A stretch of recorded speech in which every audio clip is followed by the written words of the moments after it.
Hello, in this video we're going to review the Canon EOS 4000D or Rebel T100.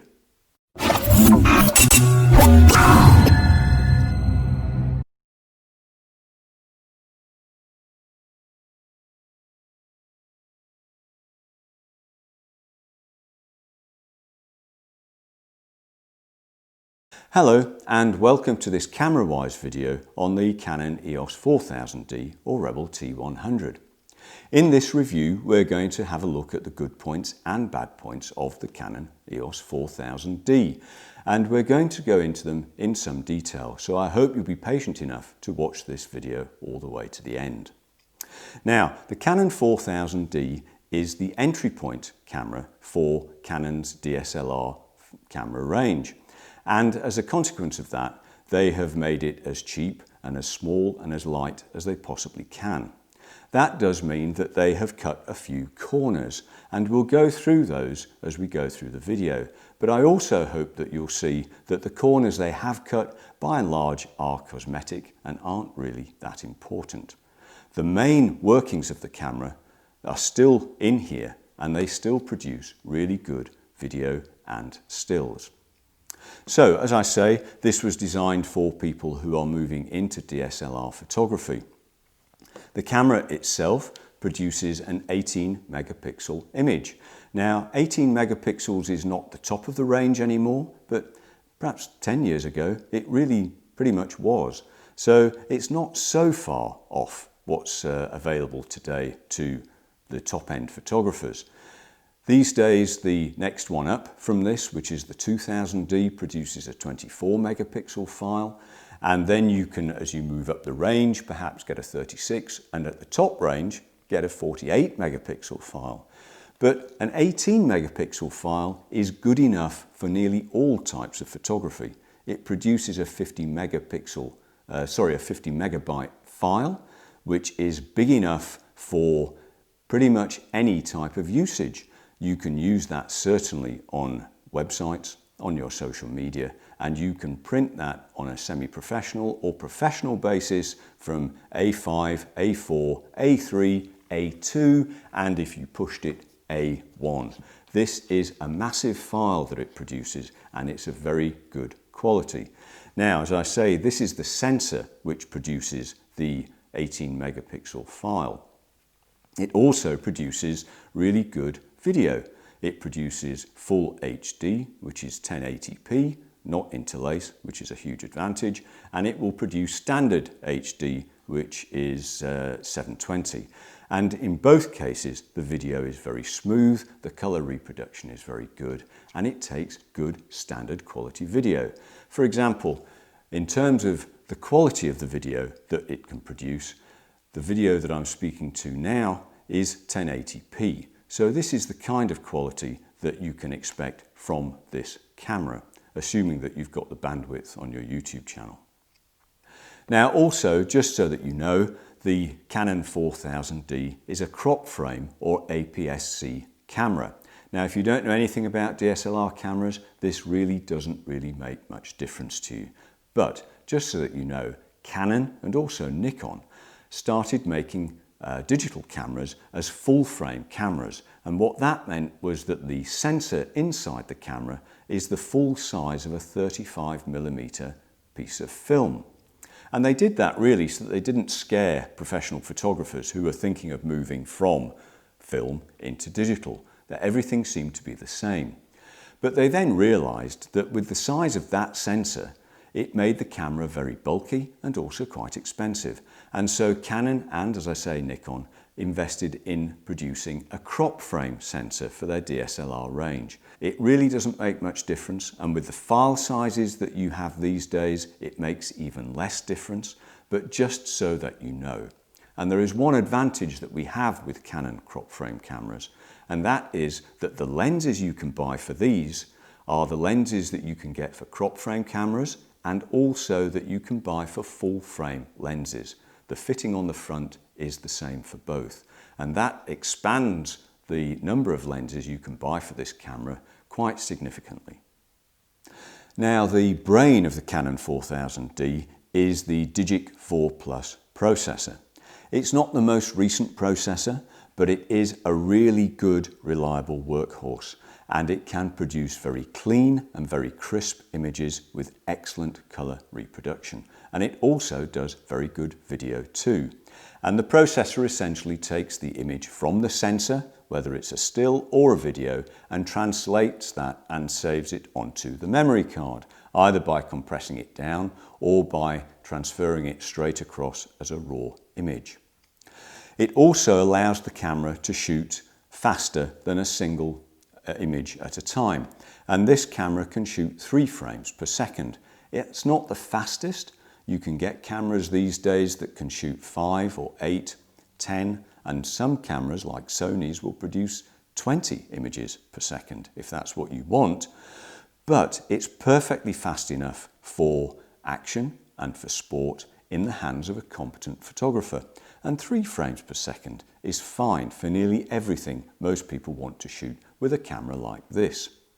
The Canon 4000D has 2 autofocus systems, one that runs through the viewfinder and one that runs through the LCD screen at the back.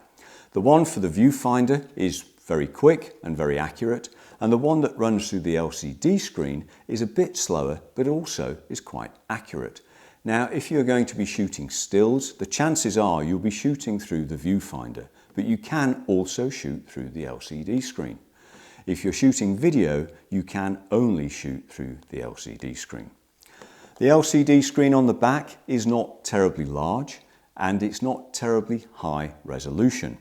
So whilst you can certainly use it to check your composition and check your colour range, I wouldn't really recommend that you edit your pictures on this back screen. If you're going to edit pictures, I would recommend that you download it to a larger screen, perhaps a laptop or a computer. Both autofocus systems operate with a 9-point autofocus system, which means that it has 9 autofocus points across the screen in a diamond shape. Now, this is useful if you want to decide which part of the image you want to be sharp, because you can move the autofocus point from the middle to one of the edge focus points and decide that that point is going to be sharp in the picture. Or if you're going to be shooting something that moves around in the picture and moves from focus point to focus point, because it allows the camera to keep that subject in focus.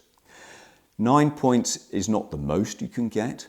And I would say that if you were going to be shooting wildlife photography or something that moves around the frame very quickly, then you might want more autofocus points. But for most standard usage, for family snapshots, for landscapes, for holiday pictures, for portraits, 9 autofocus points is fine. And it's perfectly good for most of the type of pictures that you're going to want to take. The ISO range on the Canon 4000D goes from 100 up to 6400 and then can be extended to 12,800. Now that's a pretty good range. If you ever had film cameras, then you probably would never have gone beyond 1600 ISO. So the digital cameras do offer you more range and more opportunity to shoot in low light or at very fast speeds. There is some degradation as you go up through the ISOs, but I would say that you don't really notice that until about 3200. So you have the options of 100, 200, 400, 800, 1600 ISOs before you get to 3200. And the quality up to that point is really very good. As I mentioned earlier, this camera here will shoot 3 frames per second, and in terms of shutter speed, it will go from 1/4000th of a second right down to 30 seconds for your shutter to be open. Now that really covers more or less the whole range. 1/4000th of a second is really pretty much into strobe photography territory. If you're shooting general sports action, you'd be looking probably for 1,000th of a second. And then you can come down to feature and portrait photography, which might be 1/500th down to even perhaps 1/100th of a second. And then if you want to start shooting landscapes, you might start to want to look at shooting perhaps 1, 2, 3 or 4 second shutter speeds so that you can get the depth of field for the landscapes you want to shoot. Beyond that, up to about 30 seconds, you're talking about nighttime photography. Now, beyond the 30-second range, it will also allow you to shoot bulb, which means that you can tell the camera precisely how long you want the shutter to be open. This is quite specialized, but if you wanted to shoot astrophotography, for example, then the bulb option is perfect for that. So, despite the fact that the Canon 4000D is the cheapest DSLR camera available from Canon, it does have an impressive array of features and functions, not least the presets on the mode dial here. It has 8 presets, which basically means that you can switch to one of these as you take the camera essentially out of the box and start taking some very decent pictures. The presets available range from portrait, shooting landscapes, sport, close-up, and also even a food option. So you can take pictures of food with a preset on this camera and you'll get good quality images. It also has the semi-automatic modes, which are standard, which are P, shutter priority and aperture priority, and then full manual mode. So basically, if you buy this camera not knowing anything about DSLR photography, first of all, you can take decent pictures, as I say, pretty much as it comes out of the box. And as your experience and knowledge grows, you can then move on to the semi-automatic modes and then finally shoot full manual, like the professionals do. Inside the camera, there are a series of very good features, creative filters, which allow you to change some of the styles of the picture that you take, and also to resize that image. And that, connected with the Wi-Fi compatibility of this camera, means that you can take a picture, you can put a filter on it, you can then resize it to make it smaller, and then use the Wi-Fi option to send it to your mobile phone and upload direct onto a social media platform. So it's very handy for that. Again, inside the camera, it has an array of picture styles for monochrome and for vivid and for intense pictures and for various other things like that, which will allow you to change the style of your pictures very easily. And it also has a very good white balance set of options so that you can change the white balance of your pictures depending on the surrounding lighting scenarios. And that's a really important thing to get to grips with and to learn. I love white balance, but inside the camera you've got plenty of preset options. And finally, I would say that the layout of the back of the camera and also the layout of the menus within the camera are very similar to the standard layout for all Canon DSLR cameras. And I'm guessing that Canon have chosen to do this so that when you choose to upgrade from this camera to another Canon DSLR, there won't be any surprises on the back of the camera. Now, just as the Canon 4000D has been stripped down by Canon to make it lighter and cheaper, so has the kit lens that comes with it. In most cases, when you buy this camera, you will buy this kit lens also. It makes sense. It's the 18 to 55mm EFS kit lens, and this is the Mark III. Now, most of the times when you move up a mark of lens or mark of anything, you expect some incremental improvement. But in this case, Canon have taken a look at this lens, the Mark II version, and decided to remove something to make it lighter and cheaper. So the Mark III doesn't have vibration reduction, or VR. Now, vibration reduction is a system that started in large Canon lenses and in other manufacturers as well, because if you're holding a big lens with your camera here, it tends to get very heavy. And so after a while, you start to move around and the camera shakes. You shake because it's so heavy. And VR is designed to try and smooth out that camera shake and remove it from your still photography, particularly at slower shutter speeds, say from 1/50th down to 1/30th or 1/15th or 1/10th of a second. Now, that was for big heavy lenses. And gradually, as time progressed, VR became part of every lens's makeup. They all had VR.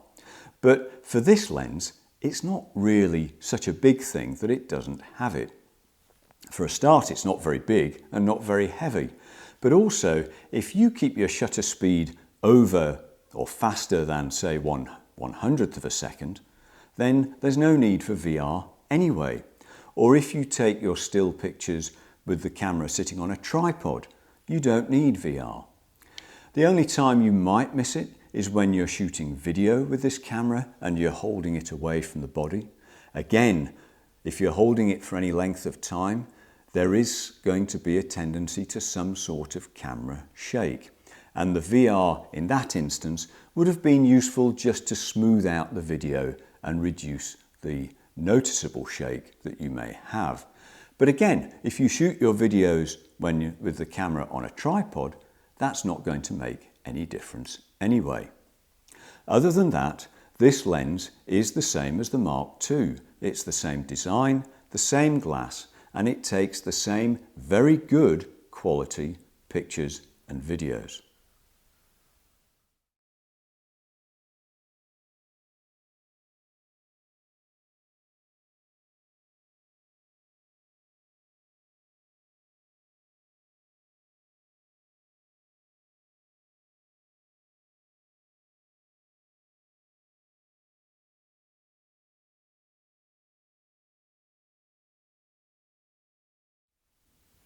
Okay, well, let's round up exactly what we think of this camera by having a look at some of the good points and the bad points. Let's take a look at the bad points first. First of all, as we've discussed, this camera is almost entirely plastic, apart from the electronics. And this means that obviously it's lighter and it's cheaper, which in fact could be seen as a good point. But also it suggests that this camera may not be quite as robust as other cameras that Canon produce. And of course it isn't going to be as robust as the high-end professional weather-sealed cameras, which are designed to be taken by professional photographers to war zones and to the Antarctic and to various extreme weather conditions where they need to take pictures. This is for family use. So it's not going to be as robust as those cameras. But provided you don't swing it round your head and bounce it off the floor, this camera will be fine for everyday use. I've had this camera for a year. I've taken it on 2 or 3 holidays. I've used it regularly on a day-to-day basis, and it's in perfect condition. Secondly, there is no remote shutter cable socket on the side. Now, if you look on the side of the camera, you will see that there are a couple of sockets. One is a USB socket, which allows you to transfer the pictures directly from the camera onto a computer. And the other is a HDMI socket, which allows you to plug the camera directly into a TV screen and look at the pictures like that. Other Canon cameras offer this shutter release cable socket here as well. And a shutter release cable is very useful if you're going to be shooting long shutter speed photography. So if you're going to be doing nighttime photography or if you're going to be doing astrophotography, when your shutter speeds might be a minute, 2 minutes, 10 minutes, all of this is possible. The camera, as I've mentioned before, will give you automatic shutter speeds of 1/4000th of a second down to 30 seconds. But beyond that, when you're shooting bulb, you don't have the same amount of control if you can't use it with a remote shutter cable. So what I would say is for normal use, you're not even going to notice that you don't have that socket. And if you want to shoot astrophotography or really fine detail low light photography, well, perhaps this camera isn't for you and you want one that does have that shutter cable socket in it. Thirdly, and perhaps the thing that you may have heard or read about this camera already, because it did cause something of a brouhaha when the camera came out, this camera is designed to work with Canon EOS flash guns and not third-party flash guns. If you look at the hot shoe here, it's designed only to operate with Canon flash guns.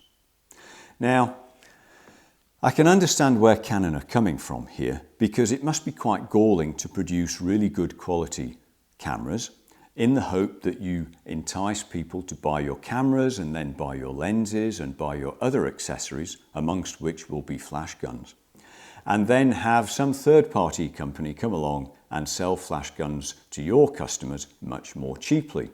And they are a lot cheaper. A third-party flash gun for a camera like this could probably cost, well, you get a good one for $70 or $80, whereas the cheapest EX flash gun from Canon you would buy new for probably about $250. So there's quite a price change there, isn't there? However, I do understand that Canon do resent that, and they've worked with this camera so that you can only use Canon EX flash guns on the hot shoe. My get around for that would be to take a look at your local camera shop and perhaps buy a second-hand EX flash gun, which you can get for price ranges within the region of that $70 to $100 price mark. And that enables you then to use an EX flash gun on your camera for pretty much the same price as you'd pay for a third-party flash. Now, the other thing to bear in mind also is that if you don't want to put it on the top of your camera, if you want to use a flash gun as a slave flash, and if you want to buy the manual or the course I've done on this camera, you'll see how we can do that, then it can be a third-party flash gun.